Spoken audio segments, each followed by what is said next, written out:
Welcome to our programme.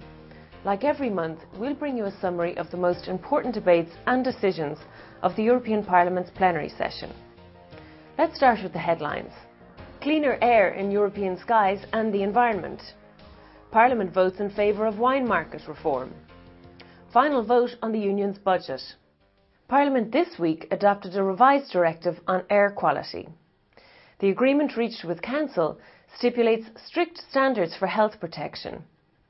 This will result in cleaner air and smoother implementation of its provisions by local authorities.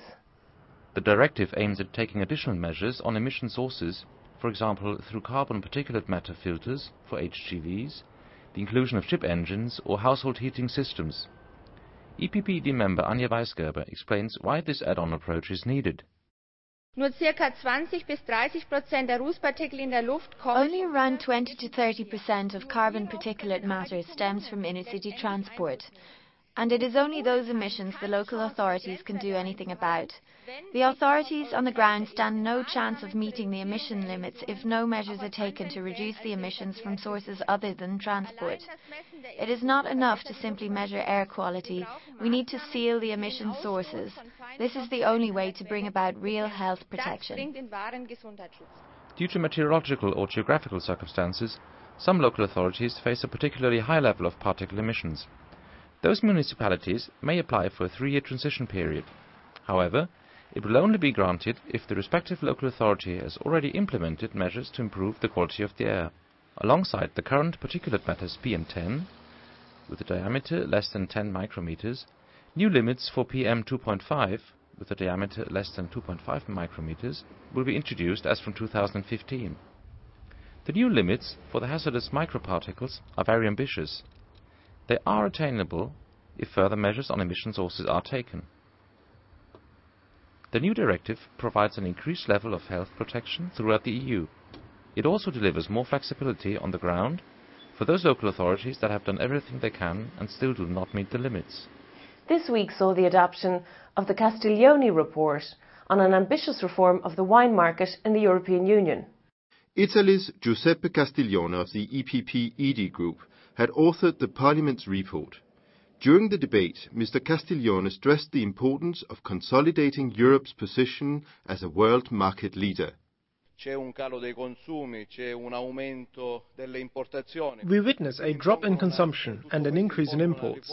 There is a clear need for radical reform, which I see as paramount to the sector.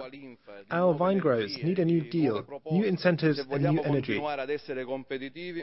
The Commission is right to say that if we want to remain competitive and to be world market leaders, we need to invest in the sector, understand what the markets want, to be more present in the world with our products of excellence.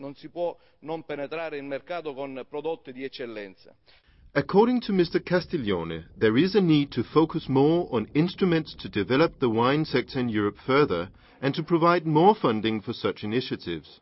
He also said that particular attention should be given to measures that can efficiently address the specific problems of each wine-producing country.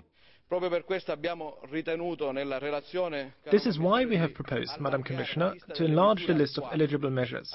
For instance, we want to include restructuring measures and for productions, but also research and innovation, and means of improving quality. These are all actions which will boost entrepreneurial creativity, which is absolutely necessary.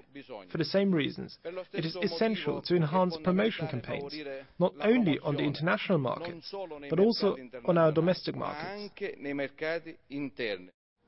As every year during its last plenary session, Parliament has adopted the European Union's budget. The EPP-ED group, with its rapporteur and spokesman, succeeded in keeping the expense increase result-driven and within reasonable limits. The European Parliament and the Council of the European Union together constitute the Union's budgetary authority, which decides each year on its expenditure and revenue. For the 2008 budget, Parliament has pushed for increasing funding for jobs, growth and technology. One of the major points adopted by the Parliament and proposed to the plenary is the creation of the European Institute of Innovation and Technology, and the funding of the Galileo satellite project, to allow it to be completed on schedule and be totally financed by the EU budget. Richard Ashworth, the EPP-ED Group's spokesman on the budget, underline the importance of keeping the budget within reasonable limits, while favouring technology. I welcome the fact that it represents 0.96% GNI, and I'm also happy to see that the funding for Frontex is much more appropriate to the challenge that that organisation faces. There are, however, Mr. President, two areas of concern.